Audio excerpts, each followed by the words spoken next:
The alien girl couldn't resist a human. Who fought back? Zara pressed her scaled palm against the cold metal wall of her ship as she watched the human colony below through the observation deck. Her golden eyes studied the small settlement on planet Kepler with growing interest. The Vorthak Empire had conquered dozens of worlds, but this tiny human outpost refused to surrender. Her father, Admiral Kex, had sent 3 invasion fleets already. Each time the humans somehow managed to fight them off, with inferior weapons and desperate tactics. The other Vorthak warriors called them lucky, but Zara suspected something more. She adjusted her dark blue uniform and made her way to the command bridge. The ship hummed with activity as her crew prepared for another assault. Her second-in-command, Torvin, approached with his usual scowl. "The humans still refuse our demands for surrender," he reported, his forearms crossed over his armored chest. "They destroyed 2 more of our scout ships yesterday." Zara nodded slowly.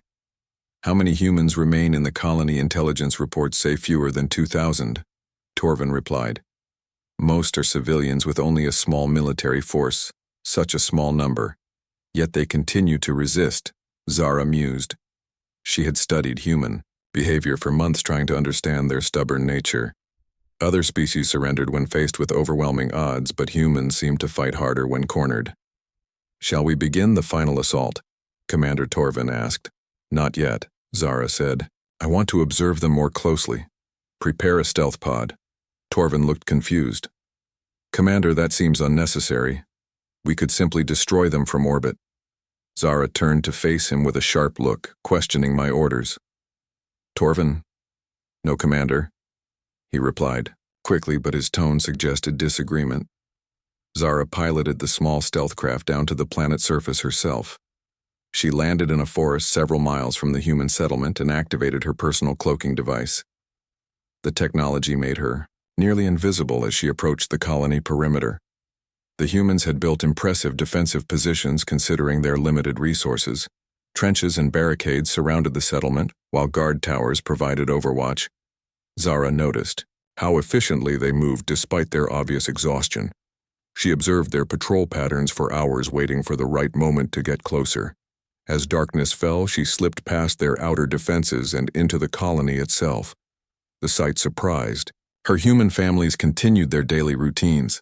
Despite the constant threat, children played in protected areas, while adults worked to maintain their equipment. Everyone contributed to the defense effort, regardless of age or occupation, Zara found, herself fascinated by their determination. She had never seen such unity among conquered peoples. Most species became demoralized and surrendered quickly, but these humans seemed energized by their struggle. A sudden alarm broke her concentration. Human guards rushed past her position, heading toward the eastern perimeter. She followed them, curious about what had triggered the alert. At the defensive line, she saw a lone human soldier standing in a watchtower. His name tag read, Kane, and he appeared to be in his late 20s. Kane had spotted one of her scout drones and was coordinating the defensive response fire team. 3 move to Sector 7, he commanded into his radio. "Keep your heads down and watch for more surveillance units." The drone exploded under concentrated fire from multiple positions. Kane had orchestrated the response perfectly, using minimal resources to maximum effect. Zara felt an unexpected flutter of admiration. She spent the next several hours watching Kane coordinate various defensive operations. He never seemed to panic even when situations became desperate. Instead, he adapted quickly and found creative solutions to each problem. When Vorthak assault troops attempted a night raid, Kane led a counterattack that drove them back using clever tactics and precise timing. He risked his own life repeatedly to protect his comrades and civilians. As dawn approached, Zara realized she had been watching Kane for over 8 hours. His dedication impressed her more than she wanted to admit. Most warriors in her own military fought for glory or advancement, but Kane seemed motivated by something deeper. She needed to return to her ship before being discovered, but found herself reluctant to leave. Part of her wanted to continue observing this remarkable human who refused to give up. Back aboard her command vessel, Zara struggled to focus on military planning. Her thoughts kept returning to Kane and his unwavering determination. She had conquered dozens of worlds but never encountered anything like human resilience. Torvin noticed her distraction during the morning briefing.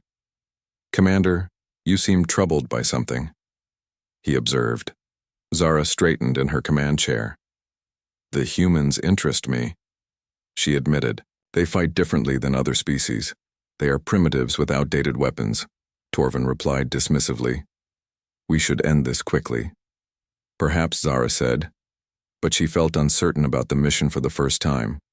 Her father expected results, but she found herself reluctant to destroy the colony. Over the following days, Zara made several more reconnaissance trips to observe the human settlement. Each time she focused on Kane and his leadership style, he treated every person with respect, regardless of their role in the defense. She watched him comfort frightened children and coordinate with civilian engineers. Kane somehow maintained morale, even as their situation became increasingly desperate. His quiet confidence inspired others to keep fighting. During one observation mission, Zara witnessed Kane single-handedly hold off a Vorthak assault team that had breached their perimeter.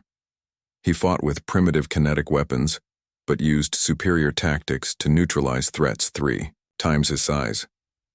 The sight of Kane standing defiantly against her own warriors sent an unexpected thrill through her body. She had never been attracted to prey species before, but something about his courage called to her. That night, Zara made a decision that surprised even herself. She deactivated her cloaking device and approached Kane directly. He was alone on watch duty at the eastern perimeter. Kane raised his weapon when he spotted her but did not fire immediately. "Who are you?" he demanded. His voice remained steady despite facing a 7-foot-tall alien warrior. "My name is Zara," she replied in accented English. "I command the fleet surrounding your world." Kane kept his rifle aimed at her center mass. "Come to offer surrender terms." "No," Zara said. "I came to understand why you continue fighting." Kane studied her carefully, looking for signs of deception. "You could destroy us from orbit any time. Why toy with us?" "Because your resistance fascinates me," Zara admitted.